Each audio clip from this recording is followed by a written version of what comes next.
Hey, welcome this evening. This is Nicole Jantzisian from Jerusalem, here to talk about the big pressing news and non-news. We're here to talk about the news and the non-news as we sit here in the Middle East with the largest American military buildup in the region since the war against Iraq in, was it 1991? And yet we are now 7 weeks talking about a possibility of an attack, and so far nothing. We're still waiting, and the story keeps repeating itself. So I just want to go through some of the news. Wow, right now, let's see, what is that about? Okay, let's start with what I think is the most important thing. Now, I've talked about the non-news, and we're still waiting for an attack. There's been all sorts of predictions of dates. America's going to attack Iran. Iran's going to jump the gun attack first. Israel's going to get attacked because of that. And so everybody in the region has been on some sort of hyped up lockdown all at the same time. However, the Iranian people, let's talk about what's happening there, because all of this talk about an attack began because of the protests over there in Iran, late December, early January. The economy there, I heard there's before the protests, the economy was already struggling, like really, really not doing well at all. Lack of water, even the infrastructure for the water was failing. But since the protests, the prices have gone up over, like I heard something like 4 times the amount, like just food is 4 times the amount since then. Of course, there's all sorts of sanctions now, and the country is they're basically locked in now because surrounded by military and by the American military show of force, and everybody here is sort of like hedging. So now the protests break out late December, early January. They rise to a crescendo the weekend of January 8th. The regime slams the internet shut, complete shutdown. I think it's still mostly shut down, but it was completely a blackout. And then word began to trickle out, whether it was through videos that slipped through, because there was like satellite. I think Starlink was trying to get satellites over there so that people could get the news out. And what we saw unfolding was an absolute slaughter. Tens of thousands of people were killed. And then the country was basically put under a military lockdown. So that's what was happening since then. And it looked like the protests were pretty much shut down. But now in the last couple of days, we're seeing more protests, or a renewal of protests in several areas around the country, particularly at universities. Now, also in other news that slipped through, there were at funerals of Iranian protesters, there were family members protesting, using their loved ones' funerals as a platform to also protest against the regime. I mean, you would hear them saying "death to the dictator." People are raising now the flag with the lion and the sun, which is the previous flag before the Islamic Revolution. So there is something going on, and I'm going to show you a few videos. So let me check out. I'm going to go to Marzier's page on Twitter. And let's see if we can see this. I don't know if you're going to get.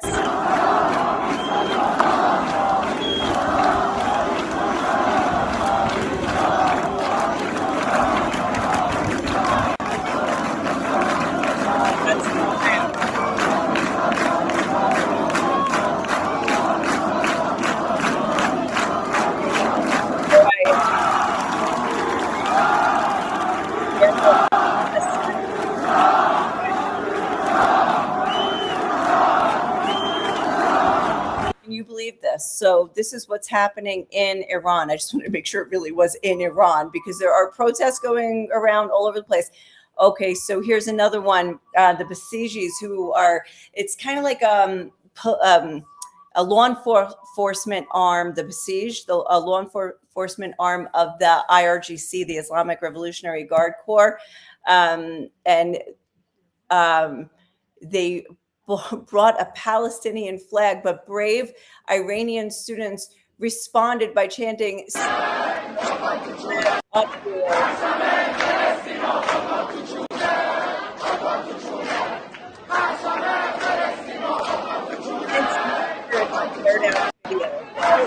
Okay, now let's see. I think there's this one looks the same. Yes, but she wrote it in Farsi. Okay, here's another one. Amir Kabir, University of Technology, Tehran Polytechnic, the Basij are attacking the Amir Kabir students.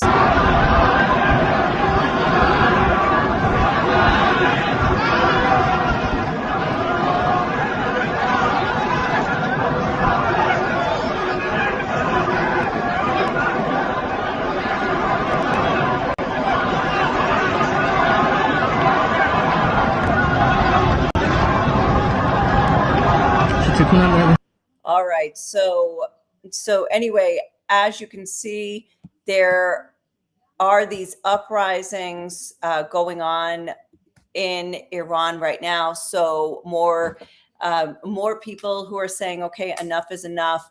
And I mean, there's a huge movement. I have interviewed several Iranian expats who fled during the time of the Shah or since then. Like, for instance, Marzi, whose page I was just showing you, she was actually, I think she was way more recent than the time of the revolution. I think it was 2009. I think she fled, but she was actually imprisoned and sentenced to death for handing out Bibles. So anyway, she, with international intervention, got out. But people like her and others who are saying to get rid of this brutal regime that has no respect for human rights. And so this is what's happening now. This is what you see going on in Iran. Amazing that despite the fact that tens of thousands were killed, that despite that, they are out there again at a risk to their lives, obviously, a huge risk to their lives. They're out there again protesting. But what is happening around the region? So the U.S. has their military amassed. Iran has been testing weapons and revealing new weapons. I'm going to read to you a few of the bits of information that I collected. Let me see. So one of the things that they have that Iran has begun, according to a source, has been deploying ballistic missile launchers near the country's western border toward Iraq, as well as along the southern coastline of the Persian Gulf within operational range of U.S. military bases. So Iran is operating under the assumption that the U.S. military strikes are inevitable and are being used at the same time, even though the two sides continue diplomatic contacts. Now, in terms of the diplomatic contacts regarding the nuclear agreement, now remember, this is all about it was about the protesters at first, but then suddenly all of the focus went on, with the Americans saying, we need Iran to make a deal. They need to make a deal. Let's talk about the nuclear. They need to give up their uranium enrichment, etc. So they began talks to come to a diplomatic solution. So suddenly all talk about regime change faded, and all talk about protecting the protesters faded. And suddenly it was all about a nuclear deal. And And so the talks began in Oman, and then they were in Geneva last week. They came to no agreement. And so everybody assumed, okay, that's it. The talks failed. So now America will attack. And then nothing happened. And just today, they announced that they are resuming talks on Thursday in Geneva again. So meanwhile, several countries have told their citizens to leave Iran immediately. I just saw another one. Was it Japan? Another one just also said to leave.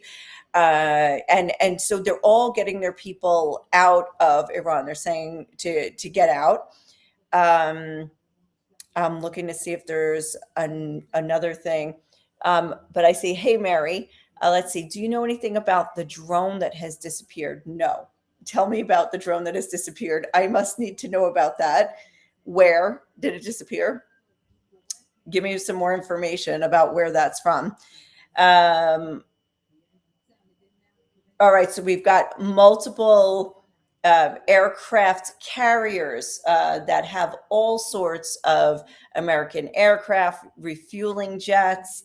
The Navy is all over. I mean, like you see, like these graphics that people make of like all of the Air Force coming in, and unbelievable. Okay, yeah, another round of talks in Geneva. Abbas Aragachi. Oh, wait, Aragchi. I say that right, is the foreign minister of Iran. Is leveraging Witkoff's statement. So today I wake up to the news instead of an attack that Steve Witkoff, the U.S. envoy, is saying that President Trump is very frustrated. He's saying, why have they not capitulated yet? Why haven't they capitulated? So anyway, there's all of these war of words still going on about who's going to capitulate or given.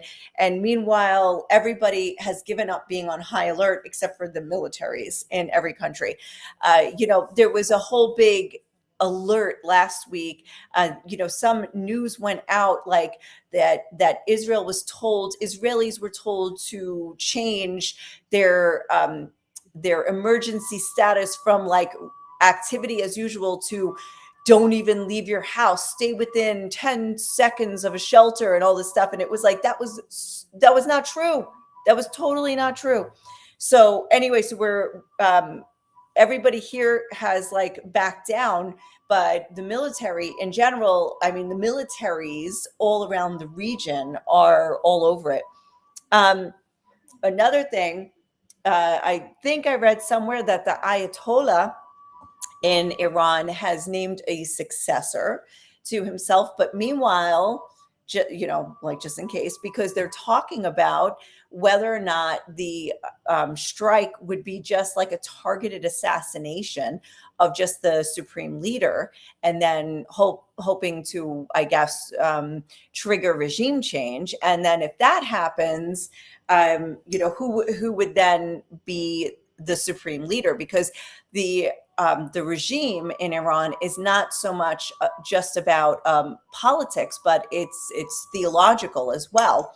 So that's why they would need somebody. But then they put out a fatwa, which is like a religious edict, that if he is killed, that his killing would require a religious war response to his killing. So that would be, so then who would go all out? Well, let's see who would go out. Obviously, Iran could unleash all of their weapons at the surrounding nations, like the military American bases in the surrounding nations. Probably they would target Israel, but they wouldn't necessarily have to target Israel because they have proxies. The Islamic regime has proxies, and one of those proxies is Hezbollah, which is a 100,000 strong militia based in southern Lebanon. And Israel actually went after Hezbollah this weekend and killed 10 operatives. I don't know if they were all Hezbollah, but they killed 10 people. And this is most likely part of the response, looking to see. Wait, let me see. I have an article about this. That who has reported this?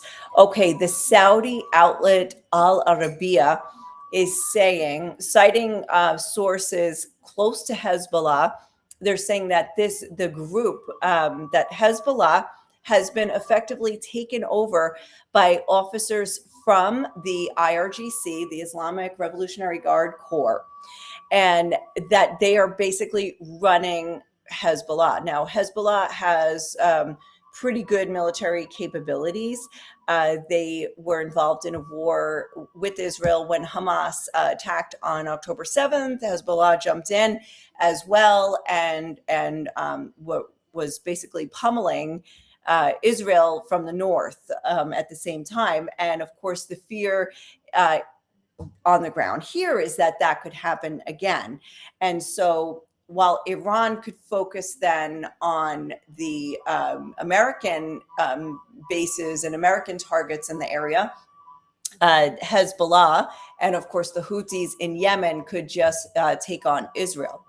Okay, so let me see. Mary wrote that the U.S. Navy treats and reconnaissance drone over the Persian Gulf on February 22nd after broadcasting an emergency signal. I had no idea about that. So I'm going to have to look into that. This particular MQ-4C Triton represents one of the most advanced high value unmanned ISR platforms in the U.S. Navy inventory, meaning its sudden disappearance carries implications not only for tactical situational awareness, but for broader strategic messaging regarding vulnerability and escalation. Okay, so that was today. That happened today. Okay, so that's very interesting. Well, I have the news on, the Israeli news, and they haven't even talked about it, actually. So not to say that they're the be all and end all of all of this news, but I'm going to look into it. I mean, there's other reports, and I don't want to mention every single one because, I can't verify them all. And also, I have said this in the past, but all this talk about an attack being imminent has taken the meaning out of the word imminent. And many people have moved on and have decided that this is it's not on the cards at the moment. So everybody is like calming down from that. In any case, if you go by their schedule, they're having talks on Thursday. Now, either that means nothing's going to happen until Thursday, or because 50-50 is the name of the game, right? Or it just means that that everybody's playing a word game and they're bluffing and they're going to attack first or something. It's like you just never know which way it's going to go, or what anybody's really planning. Like, for instance, when Witkoff says today, yeah, President Trump is just just frustrated that they haven't capitulated yet. It's like, you can't really mean that. So I feel like we're just in a swirl of a word game, like an alphabet soup of diplomatic statements and words and games ultimately, because obviously, nobody's going to reveal their military strategy, right? But anyway, this is what we're looking at right now. Now, I've got to look into this disappearing drone. Now, when you said drone at first, I was like, there's no way that you heard about this other thing. But I'll tell you a local drone story. And also, hi, Walter. Thanks for tuning in. So this other drone story is that there's been a lot of violence in Arab communities here in Israel. A lot of murders. I mean, record. There are, like in February, I think we're talking already 50 murders, and it's like within the Arab society. So it's not like racist murders happening either way. It's all like internal. But in a bizarre event yesterday, a drone dropped a grenade on somebody's roof and exploded the roof. So anyway, that's where when you said the drone, I was like, oh my gosh, okay. So I'm like, maybe that's what you're talking about, but how did you hear about it? But anyway, like, because I didn't think that would make international news. But let's see. All right, so I have to look into that and see if it means anything. But in any case, all right, so that's basically where we are at now, which is we're getting more drive out of the Tuck versus Huck debate or interview or whatever you want to call that 2 hour and 45-minute bit of video that if you had time to watch. I am going to comment on that, but I'm not off the cuff because there were so many aspects that were, most of it was just annoying, I have to say. Like, and I don't want to just comment off the cuff about this. I want to write about it first and really be able to analyze, because I've said this in the past, but words matter. And there were a lot of words used that don't necessarily mean what I feel like they were, what their normal meaning is.